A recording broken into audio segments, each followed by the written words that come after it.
How does Omar Khan and the Pittsburgh Steelers walk away from the 2024 NFL Draft with that A-plus grade? How does Omar Khan build off of that stellar draft class from 2023 in his first year as the Pittsburgh Steelers general manager? Welcome back to Mike Drop Sports, everybody. I'm Jason. Let's dive into things here.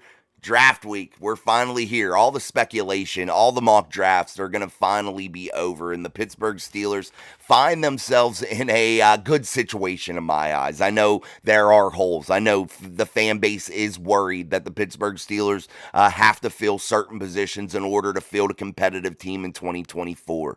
But what helps this team the most is right tackle, center, wide receiver. We know that. And I think the Pittsburgh Steelers, in order for Omar Khan to walk away with that A-plus grade and this franchise to really have a good footing for 2024, what is going to help the quarterback position the most, considering you have Russell Wilson and Justin Fields here, brand new, two brand new guys, also Kyle Allen at the third quarterback position. You have those three guys that are brand new to this franchise. And I think that your major mindset needs to be what will help those guys the most? What will set these quarterbacks up for success? And the answer is simple. And it's one that's been said many times, and that is right tackle, center, and wide receiver. And I think if you're the Pittsburgh Steelers and you're heading into this draft, I think getting a guy like Fuaga, a Mims, maybe even a Guyton if you trade back, something like that to get that right tackle position secured in round one would be your absolute smartest move.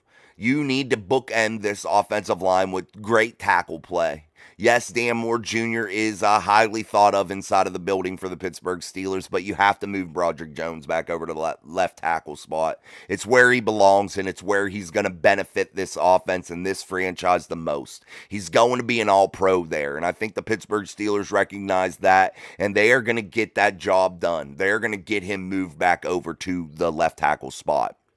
But if you're the Pittsburgh Steelers, you find yourself with a gaping hole, one that is really, truly high priority. And that is the center position. But none of these centers, to me, are first round talents. I think that they are all like second, third round guys. And I really, truly believe that. And I think if you're the Pittsburgh Steelers, you recognize that also. And I think the real guy that you need, the guy that is going to give you the most success at that position in the most long-term answer, is going to be WVU center Zach Frazier.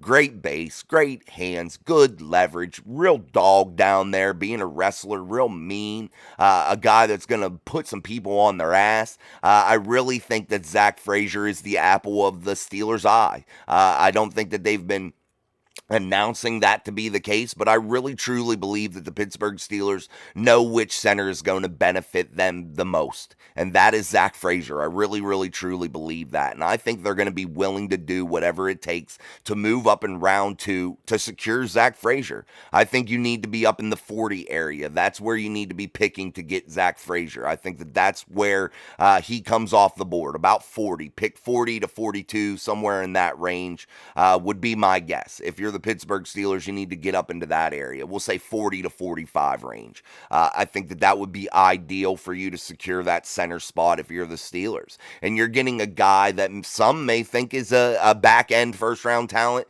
I just don't. I think that all of them go in the second round, in my opinion. Jackson Powers-Johnson may go in the first round. Maybe Graham Barton goes in the first round. I'm not sure because he's versatile and he can move around. But I think the Pittsburgh Steelers really recognize who is going to be the best, and that is Zach Frazier.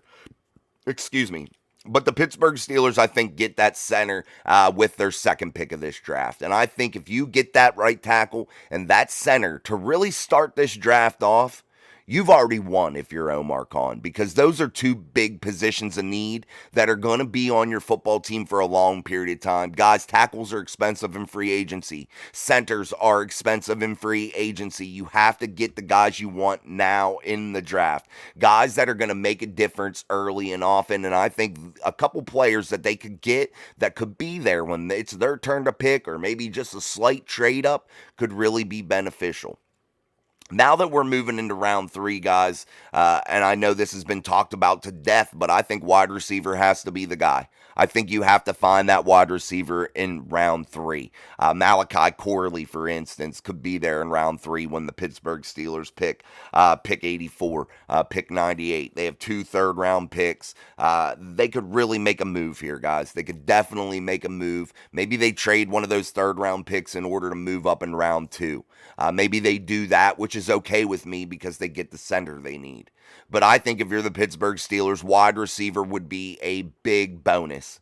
But I think you have options there. And if a guy isn't there that you absolutely love in round three, a guy at receiver that you can't live without, I think you could go for cornerback. I think there could be a cornerback there that could really make you wowed and really want that guy. So I think either a corner or wide receiver in round three would make the most sense.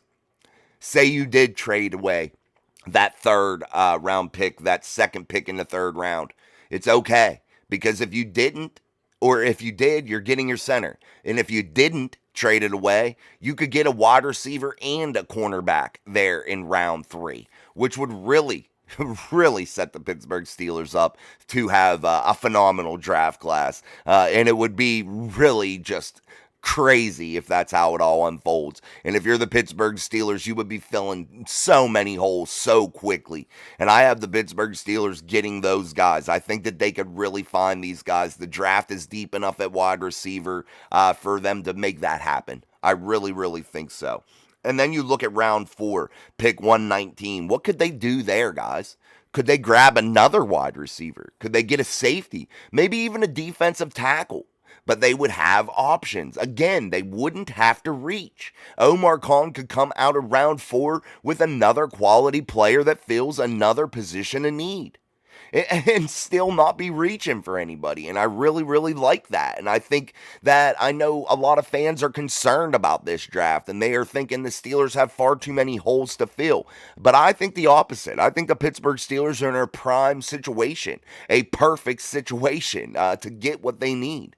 And I think that this draft is just deep enough to make Omar Khan, Andy Weidel, Mike Tomlin coming out of here looking like geniuses. I really think that. Then you move down. They have no 5th-round pick, but they have 2 6th-round picks.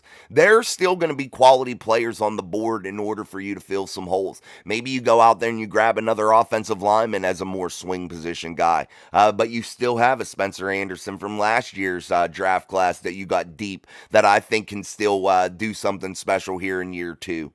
So there are options there. Maybe you go defense again. Maybe you get a safety or something of that nature.